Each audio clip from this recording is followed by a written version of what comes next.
Bismillahirrahmanirrahim.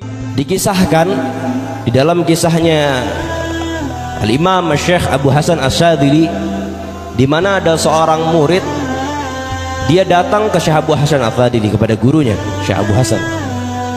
Beliau datang meminta kepada Syekh Abu Hasan, "Wahai guruku Syekh Abu Hasan Asy-Syadzili, aku pengen minta dong amalan biar aku nih jadi orang yang kaya."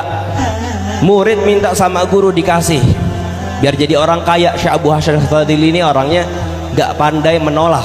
Ente jadi orang kaya, syaratnya cuma satu. Kalau ente mau jadi orang kaya, ente amalin ini amalan, tapi jangan sampai terputus 1 tahun. Amalin terus. Siap guru, katanya. Apa amalannya? Amalannya ente gak boleh putus wudhu. Pokoknya dalam keadaan apapun, kalau ente merasa ente sudah batal wudhunya, ente cepet-cepet ente wudhu. Pokoknya nggak boleh putus wudhunya, disambung sampai 1 tahun. Nanti kalau udah 1 tahun ente balik.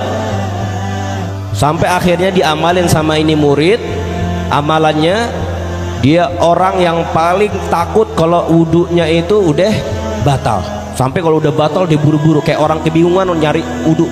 Karena zaman dulu tuh susah. Kalau nyari wudhu itu airnya itu mesti nimba dulu di sumur.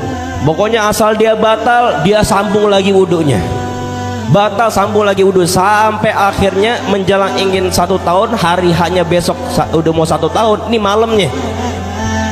Jadi sebelumnya besok udah 1 tahun. Ini orang tiba-tiba batal wudhu. Dia batal wudhu seperti biasa, dia udah istiqomah, dia udah terbiasa. Dia nggak, kalau wudhunya batal dia langsung sambung lagi, dia wudhu lagi. Dia ke tempat sumur, dia timba itu sumur. Ketika ditimba sumurnya, sampai itu embernya di atas, yang ada bukan air tapi apa? Tahu gak isinya apa? Isinya emas, tapi beda. Ini murid karena sudah terbiasa, sudah istiqomah, dia jalanin itu amalan, dia lihat yang keluar emas, dia bukannya bahagia, dia bukannya gembira, dia dapat duit, dia jadi orang kaya di kala itu. Kalau diambil itu emas, tapi sama dia nggak diambil. Bukan ini yang aku mau, kata nih orang. Aku pengen air, dijatuhin tuh ember, dia ambil lagi, dia tarik lagi, ditimba lagi, sampai ke atas tuh ember yang keluar bukan air lagi, tapi emas lagi. Wahai guru Syekh Abu Hasan Asy-Syadzili, ditanya, "Kenapa wahai muridku? Kok kamu tergesa-gesa, kecapean begitu? Habis lari-lari ngapain?" "Jadi begini guru, aneh nih pengen wudhu, udah nyari di mana-mana, udah nimba sumur di mana-mana, tapi nggak dapetin yang namanya air.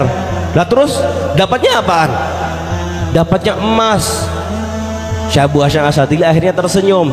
Dia ngomong, "Ente nggak ingat dulu ente minta amannya apa?"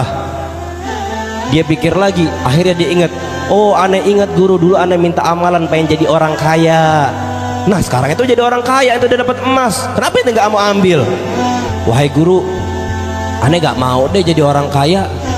Aneh ngerasa kalau misalnya aneh ambil tuh emas, kebiasaan keistiqomahan saya itu nggak sebanding dengan emas yang saya dapat. Saya sudah 1 tahun, hampir 1 tahun ini saya jaga ini wudhu, tiba-tiba amalan keistiqomahan tersebut patah dengan adanya dunia, dengan adanya emas ini. Wahai Syekh Abu Hasan Asy-Syadzili, wahai guruku, aku pengen cabut ke karomah ini dari aku, cabut kemuliaan ini dari aku pengen wudhu, aku pengen air." Akhirnya Syekh Abu Hasan Asy-Syadzili bilang sama nih murid, "Ente pengen wudhu, ente pengen air, sekarang ente ke tempat sumur sama aneh bareng." Dia berdua sama Syekh Abu Hasan Asy-Syadzili bersama gurunya ke sumur tersebut. Akhirnya nih guru Syekh Abu Hasan Asy-Syadzili bilang nih ke nih murid, "Wahai murid, sekarang ente ambil, sekarang ente ambil, ente timba, ente ambil dari sumur tersebut air.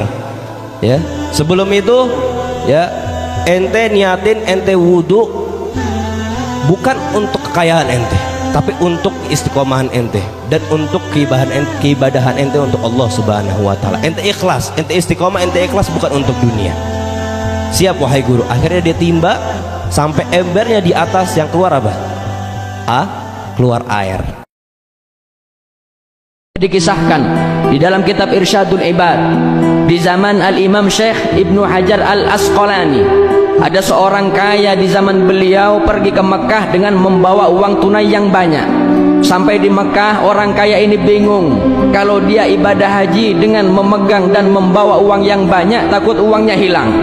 Akhirnya ini orang kaya bertanya kepada penduduk Mekah, di mana tempat penitipan yang aman dan amanah. Kata orang Mekah, ada. Kau titipkan uangmu kepada Fulan bin Fulan, dia ustadz ahli ibadah dan terkenal amanah semekah.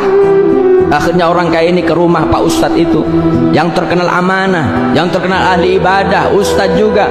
Kata orang kaya, Pak Ustadz, saya ke rumah antum, ke rumah panjenengan, mau nitip uang saya karena panjenengan terkenal paling amanah semekah. Disimpan oleh ustadz itu. Dan akhirnya orang kaya ini melaksanakan ibadah hajinya. 10 hari setelah melaksanakan ibadah haji, sebelum dia pulang ke negerinya, dia mengambil uang yang dia titipkan kepada salah satu ustadz yang terkenal amanah semekah itu. Sampai depan rumahnya, diketok pintu rumahnya, yang keluar putranya atau anaknya. Kata orang kaya, saya ingin jumpa dengan ayahmu, saya ingin mengambil uang yang saya titipkan kepada ayahmu 10 hari yang sebelumnya. Kata anaknya, maaf, 2 hari kemarin ayah saya sudah meninggal dunia, dan ayah saya tidak ada memberitahu di mana ayah saya menyimpan barang-barang titipannya, karena ayah saya terkenal paling amanah semekah.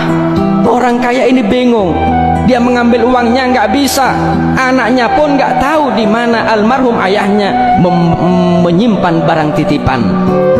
Akhirnya orang kaya ini bingung, berjumpa dengan satu orang soleh. Dia curhat kepada orang soleh ini. Kata orang soleh, jangan bingung, saya kasih kau solusi, saya kasih kau jalan keluar. Apa jalan keluarnya? Kata orang soleh ini, di dunia ada 2 sumur yang sangat terkenal. Yang pertama ada namanya Bi'ir Zamzam, sumur Zamzam ada di Mekah. Yang kedua ada namanya Bi'ir Burhut, sumur Burhut yang ada di Yaman. Kalau sumur Zamzam, di situ adalah sumur berkumpulnya para arwah yang matinya husnul khotimah. Sedangkan sumur Burhut yang ada di Yaman, itu adalah sumur tempat berkumpulnya para arwah yang matinya su'ul khotimah. Kalau memang orang yang terkenal amanah itu orang ahli ibadah, paling amanah semekah, insya Allah matinya husnul khotimah, ruhnya ada di sumur Zamzam. Saya kasih izin kau, jam 12 malam kau pergi ke sumur Zamzam, minta bantuan dan doa kepada Allah, kemudian panggil namanya di sumur itu, insya Allah akan menjawab, dan kau tanya di mana uangmu disimpan. Jam 12 malam ini orang kaya pergi ke sumur Zamzam.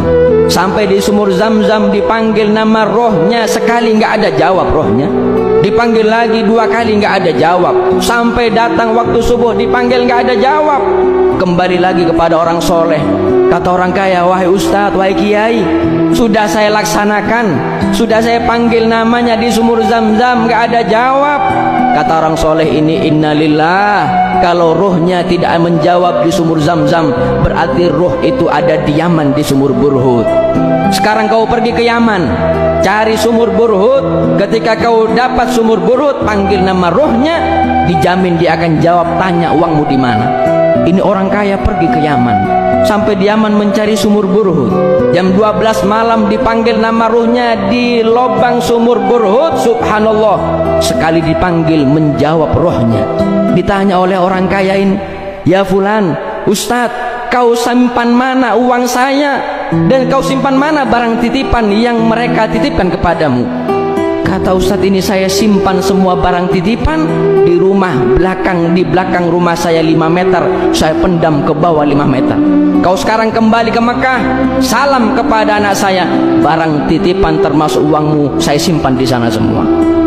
Ini orang kaya senang mendapatkan jawaban karena dia bisa mengambil uangnya. Sebelum keluar dari kawasan sumur Burhut, orang kaya ini bertanya kepada ruhnya, wahai ustadz yang terkenal amanah, kenapa ruhmu ada di sumur Burhut? Engkau kan terkenal amanah semekah, ahli ibadah, engkau ustadz, tapi kenapa ruhmu ada di sumur Burhut? Bukankah ruhmu ada di sumur Zamzam? kata ruhnya mengatakan, betul, saya ahli ibadah, saya amanah se-Mekah, tapi saya mempunyai satu maksiat belum sempat saya tobat. Maksiatku, innali ukhtun faqirah hajjartuha. Saya punya maksiat, saya punya saudara perempuan miskin, minta terus kepada aku benci. Akhirnya aku putus tali silaturahmi dengan dia. Belum sempat tobat, aku dicabut nyawaku oleh Allah sehingga mati dalam keadaan su'ul khotimah. Mana ibadahnya, mana ilmunya, mana amanahnya? Tapi kalau sudah mempunyai hati yang kotor, penuh dendam, penuh benci, mutus tali silaturahmi, mal'unun walau mata fi jawfil Ka'bah, matinya su'ul khotimah meskipun mati di depan Ka'bah.